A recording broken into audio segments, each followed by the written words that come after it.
Namaskaram, I'm Harish Thotingal, Mohanji Acharya. I'm here to read the Sai Satcharitra, chapter 34, which is basically a continuation of the previous chapter. It's about the greatness of the Udi. So, again, there are different sections for this chapter, different aspects. The first one is about doctor's nephew.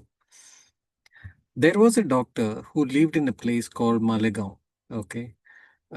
His nephew suffered from an incurable disease, uh, tubercular bone abscess, and the doctor and his brothers, who were also doctors, tried all sorts of remedies and even an operation. All this did not give the boy any relief, and there seems to be no end to the little boy's suffering.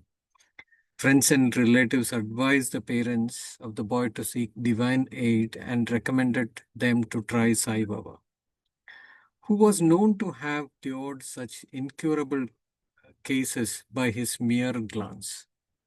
The parents therefore came to Shirdi and prostrated themselves before Baba. They placed the boy before him and pleaded humbly and respectfully and implored Baba to save their son. The merciful Baba comforted them, saying, "Those who resort to this masjid shall never suffer anything in this life until the end of time. Be carefree now. Apply Udi on the abscess, and within 1 week he will recover. Believe in God." This is not a masjid, but a dwaradati, which is a celestial doorway.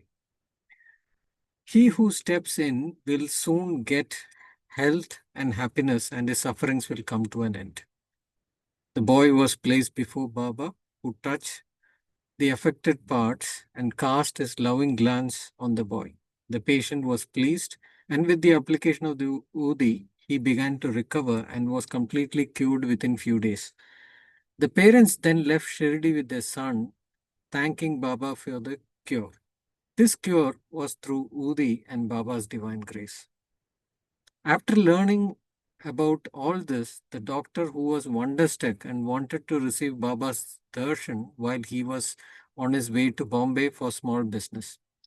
At Malegaon and Manmad, somebody spoke to him about Baba and poisoned his ears. He therefore dropped the idea of visiting Shirdi and went to Bombay directly. He wanted to spend the rest of his vacation at Alibag, but at Bombay he heard on 3 successive nights a voice crying out, "You still don't believe me." Then the doctor changed his mind and resolved to go to Shirdi.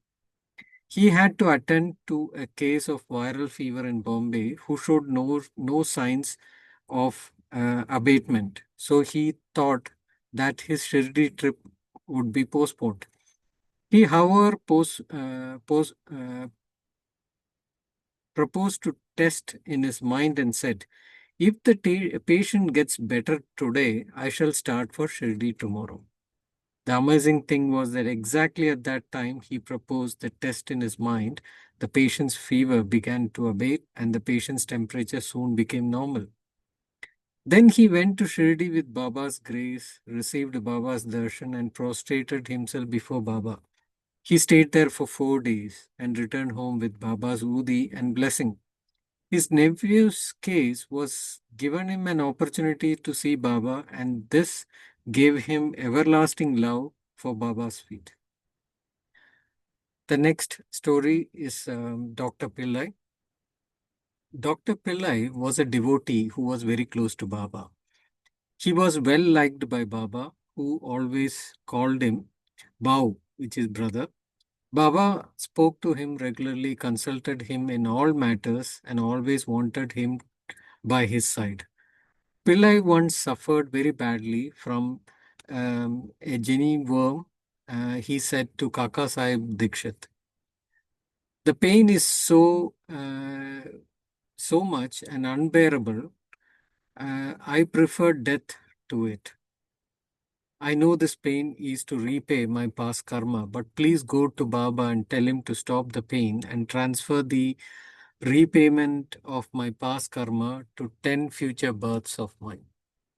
Dikshit went to Baba and told him of Pillai's request. Then Baba, moved by his request, said to Dikshit, tell him to be fearless. Why should he suffer for 10 births? In 10 days, he can work out the suffering and consequences of his past karma. When I am here to take care of his temporal and spiritual welfare, why should he pray for death? Bring him here on somebody's back and let us work and finish his suffering once and for all. Dr. Pillai was brought in that condition and was seated in the right of where Baba was seated. Baba gave Pillai his pillow and said, lie calmly here and be at ease. The true remedy is that the result of our past actions have to be suffered through. Our karma is the case of our happiness and sorrow. Therefore, put up with whatever comes to you. Allah, God, is the sole dispenser and protector. Always think of Him. He will take care of you. Surrender to His feet with body, mind, wealth, and speech, and then see what He does. Dr. Pillai told Baba that Nana Sahib had put a bandage over his leg, but he has gotten no relief from this. Nana is a fool, replied Baba. Take that bandage off, or else you will die. Now a crow will come and peck you, and then you will recover. While this conversation was going, a man called Abdul, who cleaned the masjid, turned up. While he was attending to his work of cleaning, his foot accidentally fell upon Dr. Pillai's stretched out leg. The leg was already stolen, and then Abdul's feet um, fell upon it and pressed it. All the 7 green worms had squeezed out at once. The pain was unbearable, and Dr. Pillai brought out loudly. After some time, he calmed down and began to sing and cry alternatively. Then Pillai inquired when the crow was coming and when it was going to peck him. Baba said, did you not see the crow? He won't come again. Abdul was the crow. Now go and rest in the vada and you will soon be all right. By the application of Udi, drinking it mixed with water and without taking any other treatment or medicine, the disease was completely cured in 10 days as predicted by Baba. The next story is about Shama's sister-in-law. Shama's younger brother, Bapaji, was living near as well. Once his wife contracted bubonic plague and had a high fever and two lumps in her groin. Bapaji rushed to meet Shama at Shirdi and asked him to come and help. Shama was frightened, but to honor his brother's request, he went to Baba, prostrated himself before Baba, invoked his aid, and requested Baba to cure the case. He also asked for permission to go to his brother's house. Then Baba said, don't go there at this late hour. Send her Udi instead. Why care for the fever and lumps? God is our father and mother, master, and she will be all right. Do not go now. Go there in the morning and return immediately. Shama had full faith in Baba's words and Udi. Some Udi was sent with Babaji and was applied to lumps, and some of it was mixed with water and was given to the patient to drink. As soon as it was ingested, the patient perspired profusely, the fever abated, and she slept soundly. The next morning, Babaji was surprised to see his wife all right and refreshed with no fever or lumps. When Shama went there the next morning with Baba's permission, he was also surprised to see her at the hearth preparing tea. On asking his brother, he learned that Baba's Udi had cured her completely in one night. Then Shama realized the significance of Baba's word. Go there and in the morning and return immediately. That's what Baba said. That's he understood now. After having some tea, Shama returned and after bowing before Baba said, Deva, what is this game of yours? You first raise a storm and make us restless and then calm it down and ease us. Babas replied, you see, mysterious is the path of action, though I do nothing. They hold me responsible for the action which takes place on account of destiny. I am merely its witness. The Lord is the sole actor and impersation, inspiration, sorry. He is also most merciful. Neither am I God nor the Lord. I am his obedient servant and remember him often. He who casts aside his egoism, thanks God, and trusts him entirely will have his shackles removed and will thus obtain liberation. The next one is the Iranian girl. Now read the experience of an Iranian gentleman. His younger daughter suffered from epilepsy and had fits every hour. When the convulsion came, she lost her power of speech, her limbs froze, and she fell down seamlessly. No remedy gave her any relief.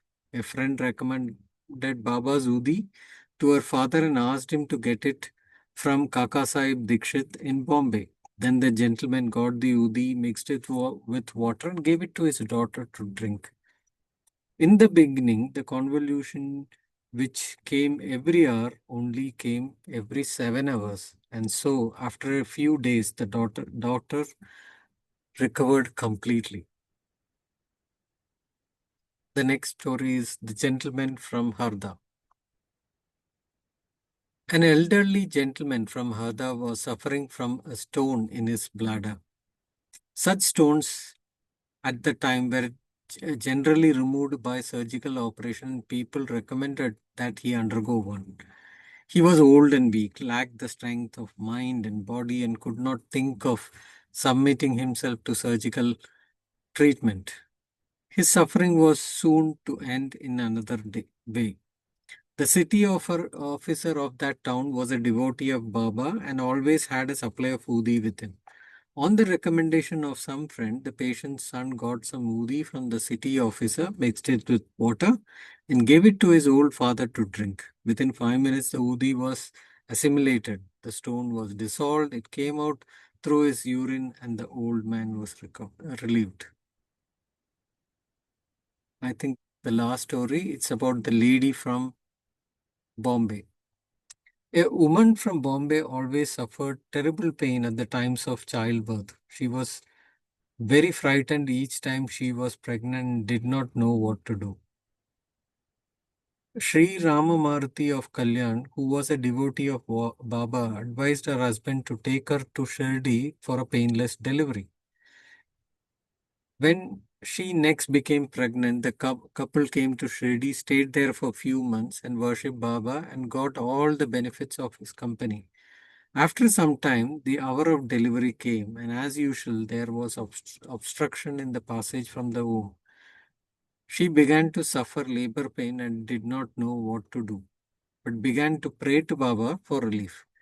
In the meantime, a few women from the neighborhood turned up and after invoking Baba's aid, gave her an Udi mixture to drink. In 5 minutes, the woman delivered safely and painlessly. The child was stillborn, according to its fate, but the mother, who got rid of anxiety and pain, thanked Baba for the safe delivery and always remained grateful to him. Bow to Sri Sai, peace to be all. This is wonderful stories, or which clearly shows the importance of Udi.